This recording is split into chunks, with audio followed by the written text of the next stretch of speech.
right. And we'll talk about the gem tomorrow. Let's loop back on that tomorrow. TMBS account, just like, we have been trying to save the gem for quite some time. There was a lot of pushback. Unfortunately, David had a lot of bad ideas. I tried to resign the night before. Yeah, he's like, no, I resigned. So this morning, Donald Trump put out a couple of tweets that were clearly not Donald Trump tweets, so we won't even quote them because they were boring and lucid and whatever.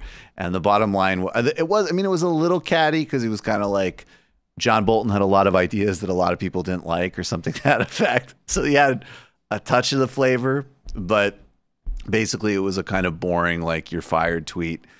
And the hysterical part is that John Bolton immediately rushed out on his Twitter account and said, I offered to resign last night, and President Trump said, let's talk about it tomorrow.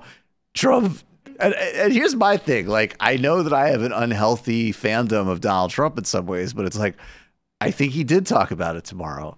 He literally talked about it with the world and said you weren't welcome back at the White House anymore. Like, I don't really know what John Bolton is whining about. And incidentally, he's supposed to be tough.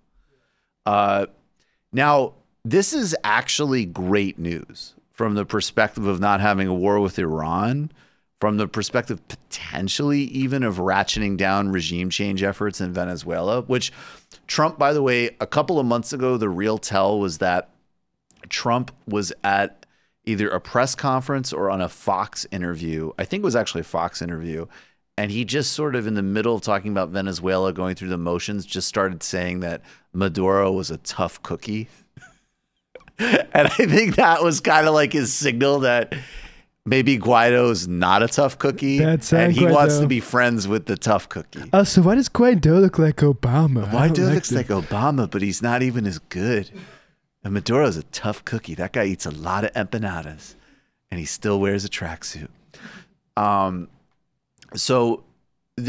this is, I mean, and the substantive point is that Donald Trump has put the whole Middle East into even deeper disarray, and he tore up the Iran deal, and it's a catastrophe, and it's an incredibly reckless. And the best case scenario, which is increasingly likely because Bolton's gone, is that we're just going to go back to some bastardized version of what was already agreed to. But the other two substantive points are all of the Republican. This is an area where all the Republican presidents would, in fact, be worse, almost certainly. And the third thing is David Frum, Rick Wilson, John Bolton. I remember Rachel Maddow doing a segment a couple of months ago where she was just like, setting everything aside, don't you feel bad for him? And my answer was no, but it remains to be seen what the answer of the MSNBC bookers are. You just watched a Michael Brooks show video. Subscribe to get them all. Why wouldn't you? Don't be foolish. Click subscribe below and become a patron as well. Patreon.com/TMBS. Thanks, everybody.